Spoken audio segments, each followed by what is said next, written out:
substantial gravel road pass provides an alternative to the Hohoek Pass and parallels it a little further to the south. These days, the road is used primarily by the Elgin farming community, as well as those interested in hiking and mountain biking. Most of the southern section of the pass falls within the Mount Hebron Nature Reserve. From the summit area, access to the Kugelberg Nature Reserve can also be gained, where the well-known Paardeberg hiking trail is located, as well as several excellent mountain bike trails. The pass climbs 384 vertical meters over 12 kilometers to produce an average gradient of 1 in 31.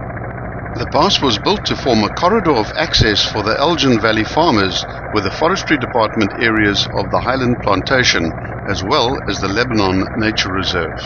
The pass is quite steep in places, as much as 1 in 4, but the condition of the road is generally fairly good, and normal cars should be able to cope with the road, except when the weather is very wet.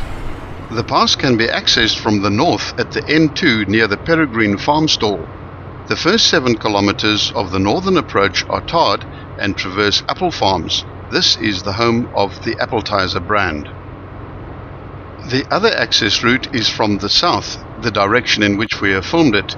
This is near the intersection of the R43, which is also known as the Whale Route, and the R44. The road is quite stony and has a reddish color as it heads directly up the mountain, with the bulk of Mount Horeb of 540 meters on your right. It heads in a general northwesterly direction as it rises steeply towards the summit. There are a number of sharp curves to be wary of, and also be aware of farming and forestry vehicles. This road carries a surprising amount of traffic. Dust in summer can be a problem, especially on the rare wind-free days, and in winter the road becomes slippery with lots of mud. There are a lot of mountain bikers who use this area, so be constantly aware of them. At the summit, the road makes a 90-degree turn towards the left, near a tiny settlement known as Swimmerhoogte Village. It runs true and straight over the plateau, where there is frequently lots of loose sand. Here it bisects the Iona Farm, a specialist wine farm involved heavily in ecotourism. Towards the end of this long straight stretch along the summit plateau, the road swings to the northwest and commences the descent. There are a number of tricky corners on the descent to be careful of.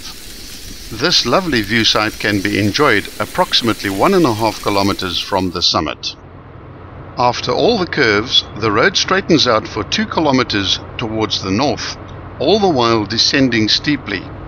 It then turns 30 degrees back towards the northwest for another long straight descent. Towards the bottom of this section, the road becomes tar and sweeps back towards the north through 2 long and gentle S-curves past the farms Krabbefontein and Majimzuri, where the pass ends at the crossing of a small stream which is a tributary of the Palmit River.